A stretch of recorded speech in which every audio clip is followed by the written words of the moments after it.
I'm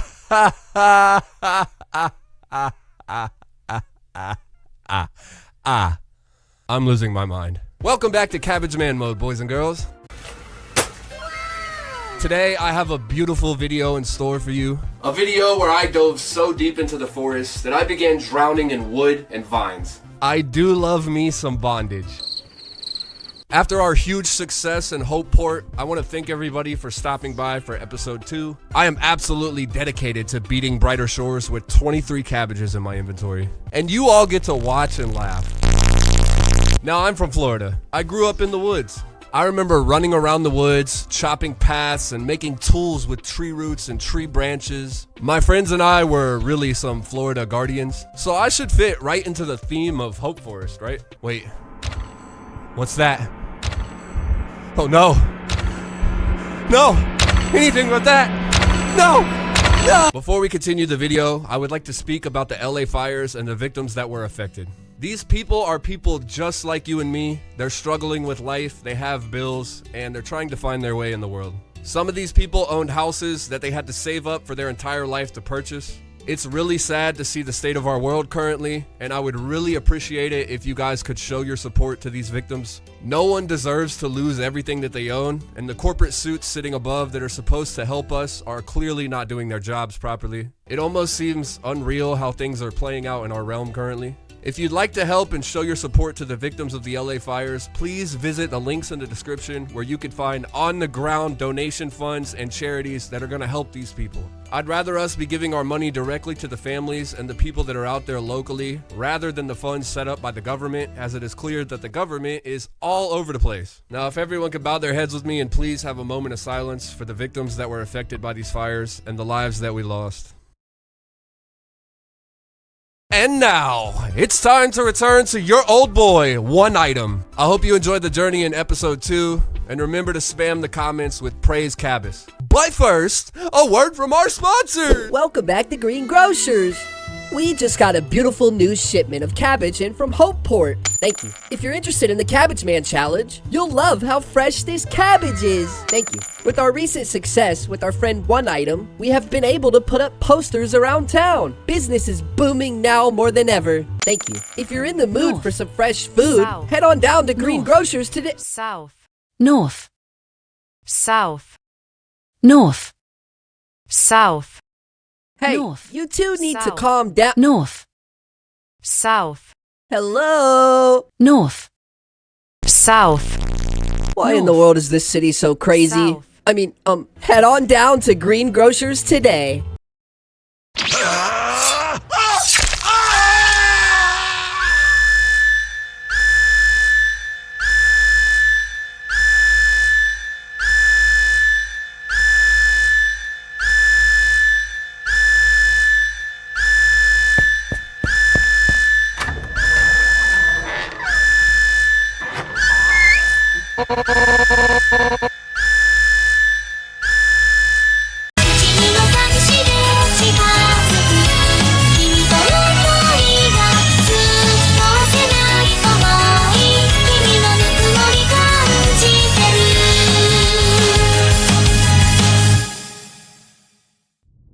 Alright, Cabbage Man episode 2 is here, lads. Our journey here at Hopeport has been amazing. I was able to grind professions like I never have before, and we even met some cool people along the way, but it's time to say goodbye. From this moment, we will be stepping into one of the most difficult grinds in any game that I have ever faced. Before we head out, this is our gold count and our equipment and weapons.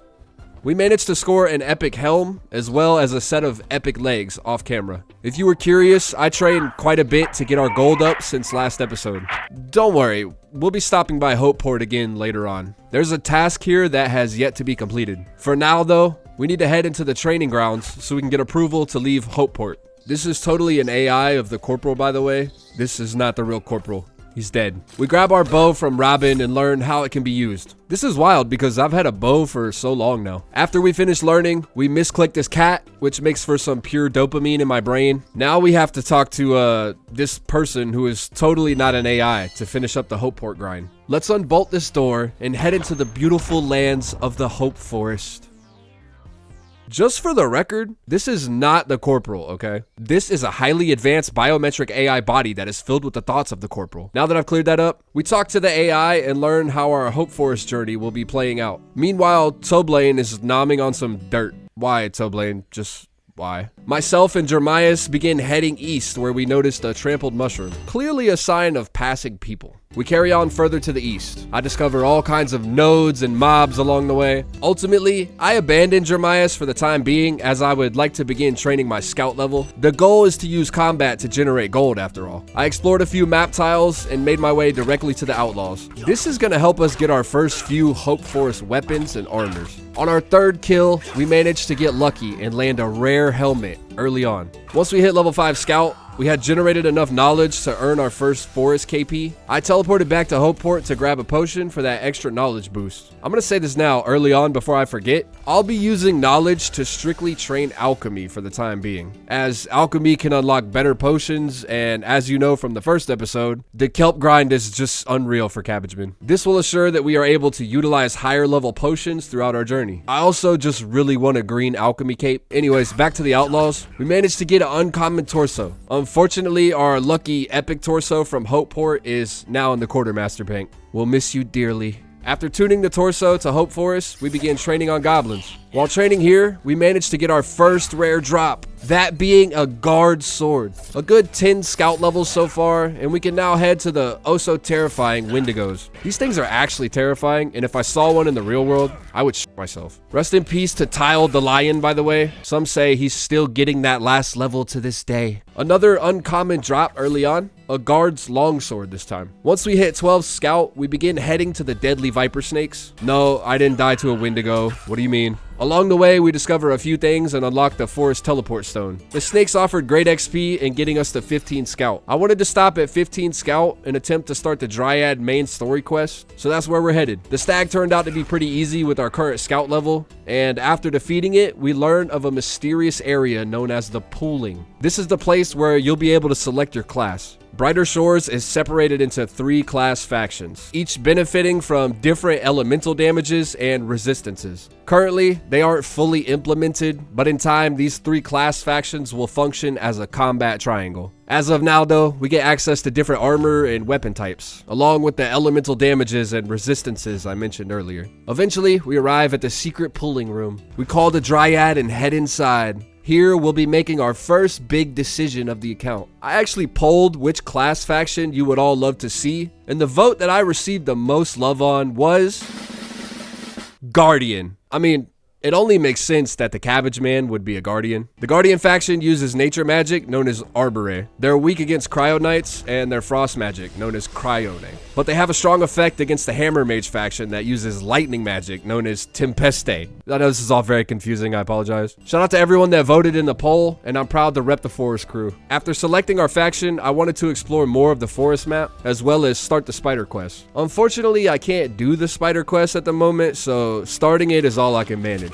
After exploring a bit more of the forest map, I decided to check out if I could make planks. I grabbed a handsaw from the shop for 36 silver, and I cut down an ash tree. With our ash log in hand, I ran to the carpentry workshop to test if I could craft the plank. And as you can see, we cannot. Unfortunately, in order to begin training the profession, we would need 2 inventory slots. Carpentry is very similar to chef, so for this specific profession, we aren't really able to get anywhere. I already knew this was going to be a problem, so it wasn't a worry. There was another issue looming overhead though, but we'll get to that later. After learning that, I wanted to begin cutting some trees, as I would need level 8 woodcutter to cut the hardy brambles blocking the path ahead. We started at ash, then we moved to oak and pine next, eventually ending with hickory logs, which got us to level 8 rather quickly. For the record, I'm going to be dropping all the logs until I find a use for them. Unfortunately, we cannot cut them at the sawmill. Once we hit level 8, I began heading east from the stump clearing. We chopped the hardy brambles and progressed further east until we found the corrupted crystal. Our boy Jeremias was there, but he ate one too many rotten cabbages and he's high out of his mind. It's okay though. I made him a bowl of soup and put him to bed. Now that we've taken care of Jeremias, the Dryad tasks us with purifying the corruption from the crystal. Simply put, We're looking for naturally green glowing goo. If we find these green goos, we can bring them back to this crystal and begin purifying the whole forest. The first 2 goo are just outside of this room. The dryad helps us with this step, but the rest are up to us to find. We complete the first step of the purification and are sent on our way to search for more goo. Before I continued the main story, I wanted to return to the scout grind as I had a goal to reach before taking on the bear boss. Let's fight Spriggans. These will be our first Guardian tier drops from these mobs. If you didn't know, the game will begin dropping faction items the moment you claim a faction. Now, instead of having guard armor, you can start receiving cool armors based on the 3 factions. Guardians can wear bone armor and more tribal weapons like wooden sticks and blowpipes. Cryo Knights can wear armors and weapons made of metal. Think plate mail and rapiers or throwing knives. Hammer mages can wear armor and weapons made of stone. They will have robes with stone plating, and their weapons are stone hammers and throwing stones. There's multiple weapon and armor designs that will scale as your combat professions increase. If you have a higher scout level, then you'll receive higher level drops from mobs in the forest. The same goes for guard, minefighter, and the watchman combat professions. These are expected to be merged into one combat profession soon, so take this information as you will. Here at the Spriggans, we were able to get a few good drops like this shield and this spear. And once we hit 18 scout, I made my way to the Murmuring Shades. Here, we picked up a rare crossbow that was such a huge upgrade for us. I also just really like crossbows. These shades were a great way to level up to level 20 scout, and once we hit 20, we paid a visit to the Goblin Gang. Here, I was beaten to death with little to no mercy, but I came back strong. No one knocks out the Cabbage Man. Since we had so much fun with the Tangled Hair Beasts, I had to test my Cabbage Tech movement on these goblins. It's honestly impressive how much movement you can manipulate in this game. Also, shout out to Animator for making this beautiful masterpiece while I was doing this.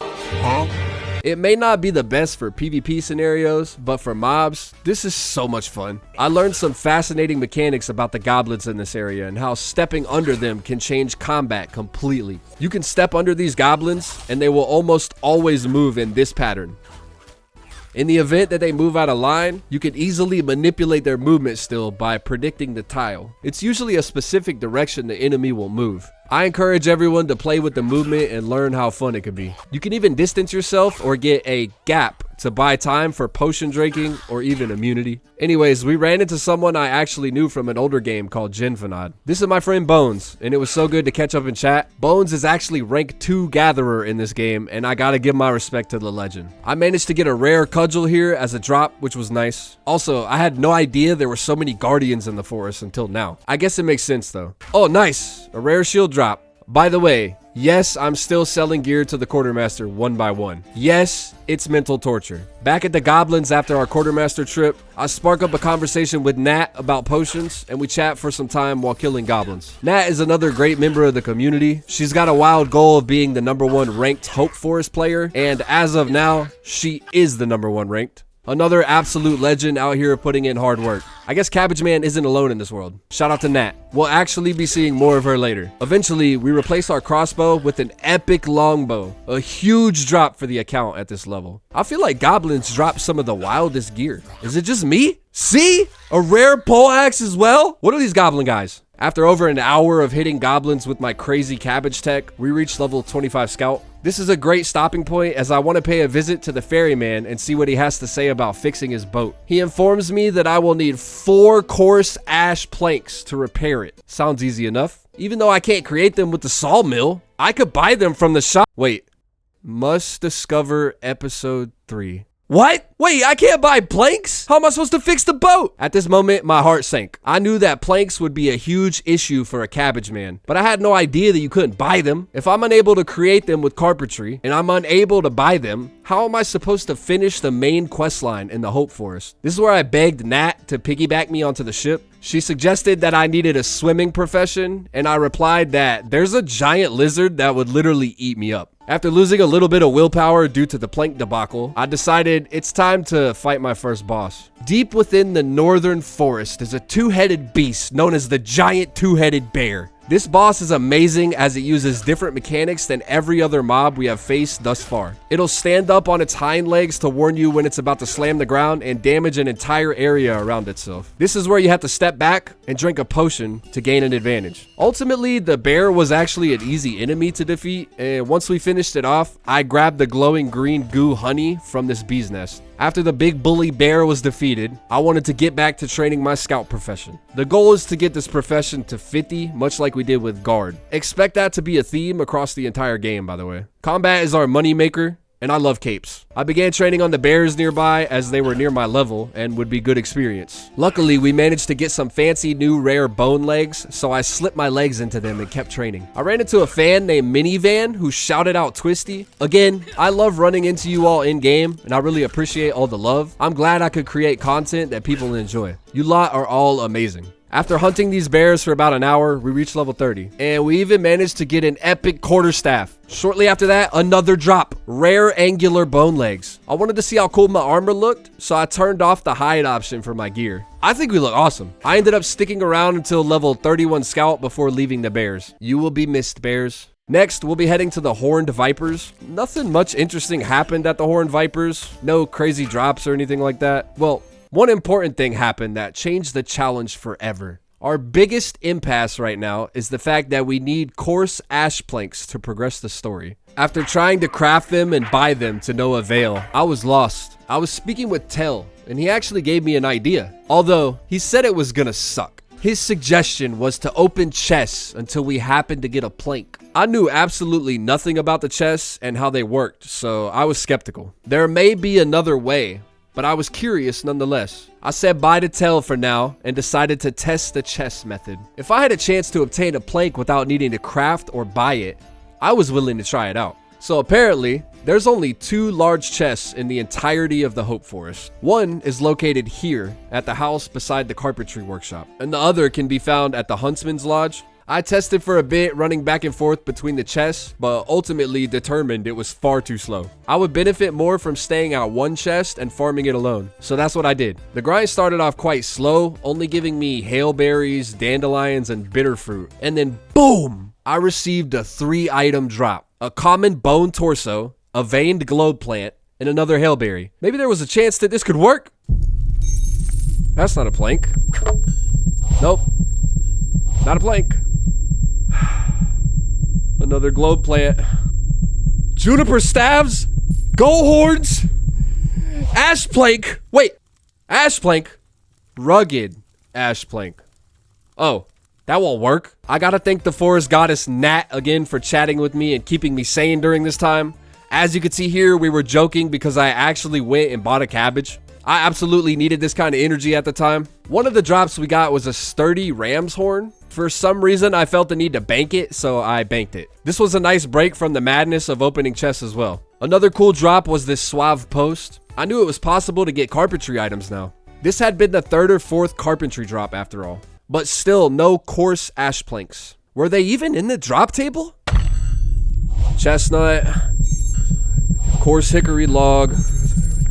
A rugged oak post and a coarse oak log. Rugged pine log. A leek. Wow, that's a high level log. And a high level bone. What's wrong with you, bro? A common heavy crossbow. Rugged hickory post. Honestly, at this point, I had stood at this chest for 13 hours without getting even one single coarse ash plank. I began to lose hope a bit, but remembered that I still hadn't even finished my goal for combat in the forest. So that's when I decided to take a break. I left the chest and went to go train Scout on the Wendigo. We broke 40 Scout, and shortly after, we landed an epic pair of bone boots. Other than that, not much happened with the Wendigo this time around. I managed to get to 46 Scout before having to go sell gear. While selling at the Quartermaster, I stopped at the Apothecary. I wanted to check out the recipe book and see if it showed the potion effects. While I was checking out potions, Beef with Me recognized me, and we praised Cabbage. Once again, I absolutely love when people recognize me and say hi. Shout out to Beef with Me. Back to the Wendigo we go! We're very close to 50 Scout, and with a little bit of editing magic, 50 Scout has been accomplished. A huge goal for the account. 2 combat professions at level 50 on a 1-item run. I'm low-key proud of our progress. Oh no. Now, to tackle the most difficult part of our grind. I have to face this demon of coarse ash planks eventually. Realistically, I was doing it all wrong before. The Huntsman's Lodge actually has 3 different kinds of chests. Originally, I had assumed that I was only able to get drops from the large chests. After all, the wiki page showed small chests only giving copper or silver, and the bedside table had no drop table. This pushed me towards only opening large chests. I only spent about 20 minutes here this time before I got overwhelmed and decided to go hunt down Jimmy as a bot. I wanted the intro scene with the town guard alarm to have 2 high-level players hunting CABBAGEMAN. Jimmy as a bot is one of the most profound Hopeport members, and he would have been perfect for the shot. I started in the kitchen where I asked if anyone had seen him. I told them he was a wanted man. Some people were confused and others tried to help. No luck though. I checked around a couple of other areas like the apothecary and the beach. No one had any information on where he was. Also, I had no idea that this is where Stonemaw Hill was. I ran into Ooga Booga and he told me he last saw Jimmy near the monument. I searched around the area and eventually found him near the beach. Immediately I said, "Jimmy, add me, video," to which he responded with, let's just say I never got a friend request. Well, back to opening chests. The Huntsman's Lodge is the new chest meta in the Hope Forest. So it's time to completely no-life chests until I get planks. Once again, I was willing to put in hours and hours of time to this grind. Coarse hickory post. Shriveled bitter fruit. A common spear. Is this even possible? Coarse yew log. Streaky bone spike, a gray goat horn, another coarse hickory post. 5 more hours of chest opening added to the books, and I'm beat. I need to go do something else. There is one thing we still need to do in Hopeport. It's time for the Lost Shipment quest. Shortly after episode 1 ended, I realized that I should have completed this quest. The rewards are beneficial and it would have fit perfectly into the episode. Either way, we head back to Hopeport and talk to our friend Cohen. He lets us know that they've lost a shipment of plumte that was supposed to be delivered. The tip is to speak to the people inside of the Hooked Hand as well as the ship known as the Vincible. Over at the Hooked Hand, I began asking around for information. I guess I'm a terrible detective though, because all of these people became suspicious of me. They refused to talk to me. I guess I made enough noise though, because this guy who was completely uninterested in me a second ago walked up behind me and suddenly became interested. He told me there's a dangerous and mysterious man known as the Illusion, and he could help me. He also informed me that the frequently fresh fish stall was actually a front to contact the Illusion. All I had to do was catch a fetid flounder and stuff it with a note. After I collected this information, I made sure to head to the Vincible to talk to the captain as well. The captain seemed upset about the lost shipment, so he wouldn't even talk to me. I had to offer to take him out on a date. He wanted to meet me at the Delectable Dab restaurant and have a nice meal together. We arrived to the restaurant and I paid a crazy total of 2.7k silver for my food. I tried to get him to open up, but apparently I made him upset a few times and I had to stand up. I'm shocked at the fact that even if I made the conversation awkward, the captain still will return to the conversation as if everything is normal. Eventually, he admitted that he gave the shipment to a man that looked like one of Branoff's men, a man with a bright blue waistcoat and a curly mustache. With this information in mind, I decided to catch the fetid flounder. These can be found at the overgrown pond. Now, we can head to the man in a waistcoat, the most obvious name for the description I was given. After a little interrogation, I learned that this man no longer has the shipment, as he sold it to the mysterious man known as the Illusion. Apparently, the Illusion backstabbed him and he didn't receive payment. His plan to catch the Illusion is to intercept his transaction with a man named Monobrow Sam. If we were able to disguise ourselves as Monobrow Man, we could bust the Illusion and retrieve the plumte. Apparently, the hairdresser can help us get a monobrow. That way, we can go undercover and play the part. We grab ourselves a monobrow, and for quite some time, I was completely lost with how to put a message inside of this fish. After running around for a bit, I realized we just simply needed paper and ink to write the note. I believe these can be found in a few places, but I found mine in the captain's office on her desk. After writing up the message, I stuffed it into the fish and handed it over to the fishmonger at the stall. We hid behind this bush and waited. Eventually, a mysterious stranger shows up and buys the flounder, and then he suspiciously walks to the east. I trail behind him and find that he enters a building that was previously locked. Once the door opens, we take a look at the merchandise. Immediately, after the weapons are shown, we spring into action. FBI, open up!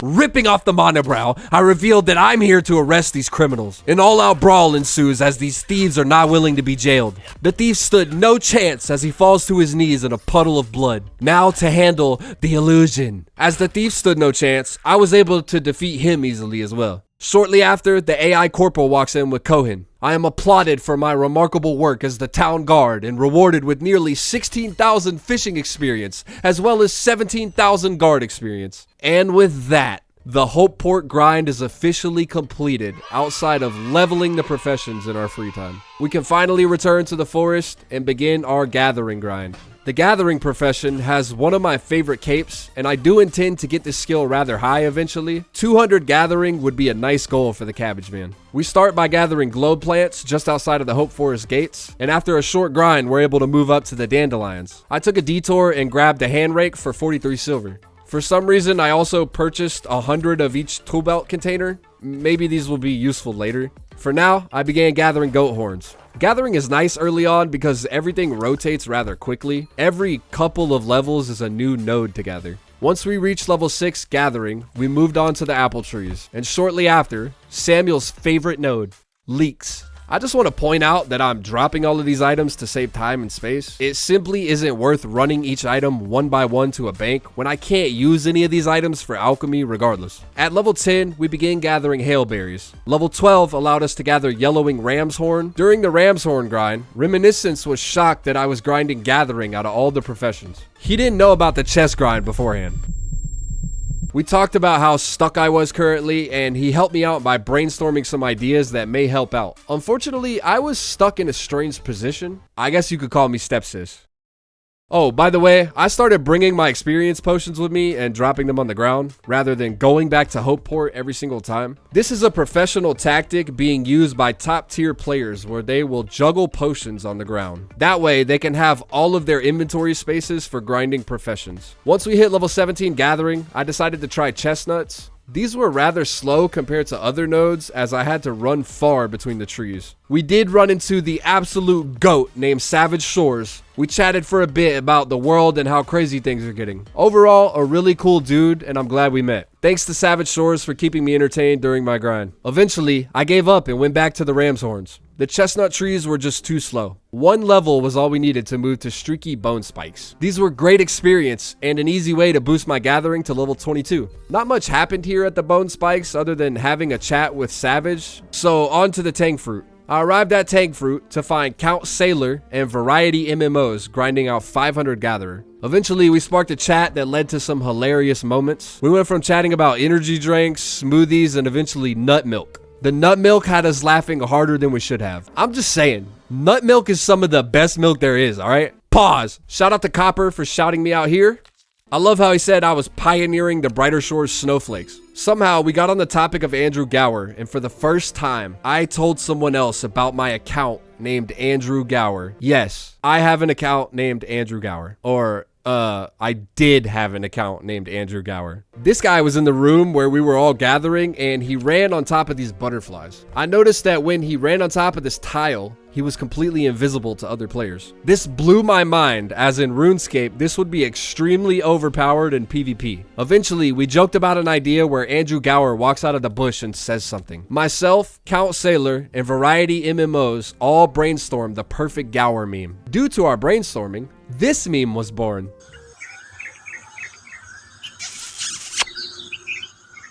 Shout out to the community in this game. I love that we were all having a good conversation and laughing while grinding Gatherer. It's so funny to me that this amazing meme was birthed by a stupid idea that we all came up with. Unfortunately, this meme led to a rename of my character, but I love that we were still able to put this meme out. This is now part of Brighter Shores history forever. After some banter and passing time, we reached 25 Gatherer. It was time to say goodbye to the gang and head out to gather catkins. I sat at the catkins from 25 to 30 Gatherer. Not much happened during this time, so I won't show too much of the process. Just know that we were finally able to reach our goal of 30 Gatherer.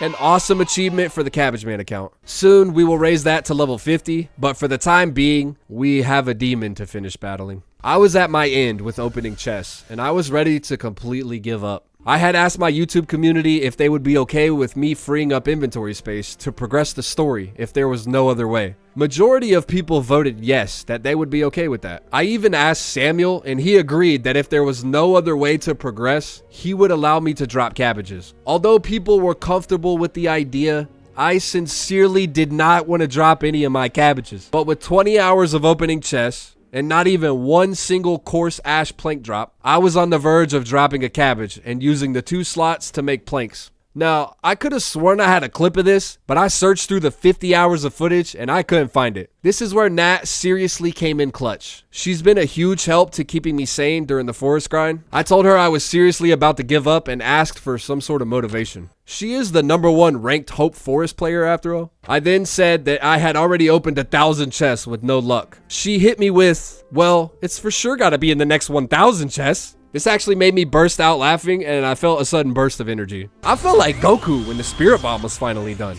Nat was right. I couldn't give up now. I might be 1 chest away from getting a plank, and if I gave up, I would have failed this whole challenge. With this newfound energy, I turned on my music. I slammed the Monster Energy drink, and I began opening cases like a RuneScape 3 player during tax season. 23 minutes went by. 23 minutes of pure, intense case opening. And on minute 24, we opened the large chest in the Huntsman's Lodge. The item counter for the items on the ground increased, and when I clicked that pile and looked into the loot, I saw it. The legendary coarse ash plank. It was as if Nat had contacted the forest gods and convinced them to bless us. No joke whatsoever. I actually felt like crying. All of the time, all of the hard work, it was worth it. We proved that it was possible. Our first plank was acquired. I messaged Nat and told her what happened. She couldn't believe it either. The Cabbage Man could progress. I took my plank and ran to the boat to see if I was able to fix the boat, one by one. The ferryman allowed us to fix the boat, and when I clicked the boat, it began adding the plank and repairing a section of the boat. This was actually happening. We will beat this challenge. I celebrated with a little victory dance and ran back to continue opening cases. 6 minutes pass, and boom, another coarse ash plank appears. What's happening? I opened these chests for over 20 hours, and I didn't see 1 plank. All of a sudden, I got 2 planks within 10 minutes of each other. I was completely dumbfounded. Immediately, I ran this plank to the boat and repaired the second section of damage. We were halfway done with repairing the boat. If you didn't know already, fixing this boat is required to get one of the green glow goo items. If we can't fix the boat, we cannot continue the storyline. I hit my celebrational dance. Look at those moves. Completely ecstatic, I ran back to open more chests. Surely getting 2 planks so rapidly was complete RNG luck. Those 20+ hours were all bad RNG rolls, right? I opened chests for another 6 minutes. No planks spawn. I opened chests for another 6 minutes. No planks. 3 more minutes go by. Boom! Another plank drops. Best believe your boy was geeking. I don't get it at all. What is actually happening? Did someone hear me complaining? Did they change the chest drop rates? Maybe the forest gods did bless me. I run the plank back to the boat and make the repairs. As usual, I hit a little dance to celebrate and rush back to finish our chest grind. I seriously went from feeling like Spirit Bomb Goku to feeling like Mastered Ultra Instinct Goku. This was absolutely unreal. We only needed 1 more plank to fix the boat. 12 minutes later.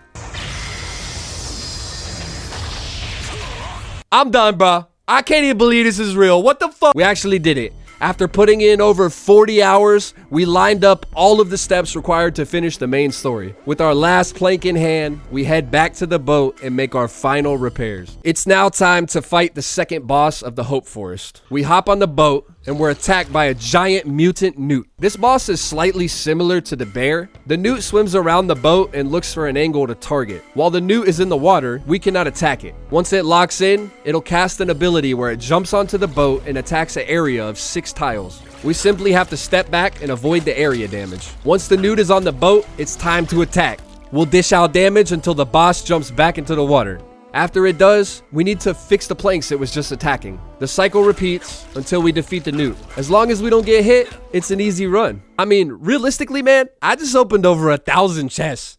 This newt is light work. We slayed the newt and arrive on the other side of the river. Here, we grab the green glowing goo plant. Ironically, Variety MMOs is here training his gathering. Variety MMOs is now the 10th person to reach level 500 gathering, an absolute legend for committing to such a huge grind. I had a moment where I began spamming my happiness out loud. Capped123 and Variety MMOs were there to see me make it to the other side. Absolute legends. After a long grind, we can finally purify the forest. Now, I've played the game on my main account, and made it past the forest. But due to the Cabbage Man challenge, I've learned a completely different kind of respect and appreciation for this area. It's become my favorite area in this entire game, and I'm beyond happy that we were able to experience it this way. With all of our green goo items in hand, we head back to the crystal and begin the purification. We did it. We actually did it. It seemed like it wasn't possible, but we overcame and preserved. And with that, we can wrap up the episode and finally leave the forest.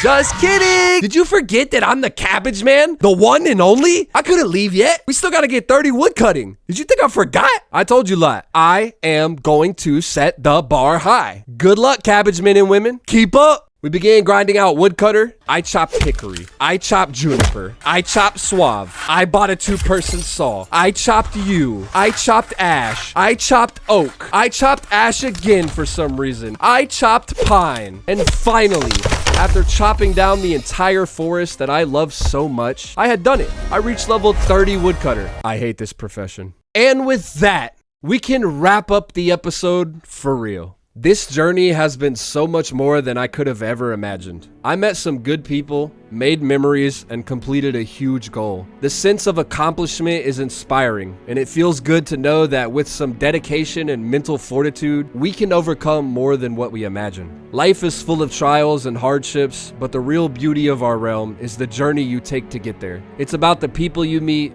believing in yourself, and breaking through your barriers. We all walk life searching for answers, but we tend to forget to live in the beauty of the moment. Take chances and chase whatever goals you want to accomplish. You have the strength to achieve. I believe in all of you, and I hope you believe as well. If you enjoyed this video, make sure you keep up with the channel. I'm really sorry this video took more time to release than expected. I want the series to be done right, and if it requires more time, then I'll make that sacrifice. Be patient with me as I am committed to completing this challenge. If you want to help the victims of the LA fires, I will have all of those links in the description below. I love you all, take care of your mental health, and happy 2025.